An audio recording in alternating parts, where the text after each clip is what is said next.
কি ব্যাপার স্যার, আপনার হাত কাঁপছে কেন? এই দাঁড়া দাঁড়া, কোথায় পালাচ্ছিস তুই? ভুল হয়ে গেছে, মার্ডার কখনো করবো। তুই দাঁড়া, যাবি না আজকে বাসায়? দাঁড়া।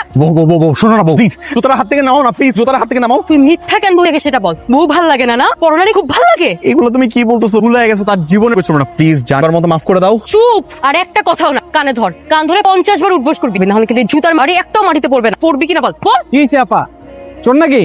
না চোর না, ও হচ্ছে আমার একমাত্র পুরোধর স্বামী। করছে এটা কি? রাস্তাঘাটে ঝগড়া করতেছেন কি লেগে? ভাই যান। ও আমাকে বলেছে ওর নাকি অফিসে চলছে মিটিং, কিন্তু আমি যে দেখি ও পরনারীকে ইচ্ছে সেটিং। কত বড় নিমুখ আমি, ভাবেন একবার। বিশ্বাস করো, আমি কোনো ডেটিং কিছুই ছিলাম না। তুমি যে মেয়েটাকে দেখো হচ্ছে আমার অফিসে জুনিয়র কলিগ, শুধু কথা বলতেছিলাম। তুই আর একটা কথা বলে নাই, ভিড়ের মধ্যে তোকে জুতা দিয়ে পিটাবো। তুলবো হাত? হ্যাঁ, কান ধর কান ধর ভাই কর্জা তো খাইছে, রেলেটি মাইনা নেন, কান ধরেন। কান ধর, উঠবস কর। কান ধরেন ভাই, ভাই মোবাইল নামাও, নামাও। কান ধর, উঠবস কর। ভালোভাবে হয় নাই, বস পুরোটা।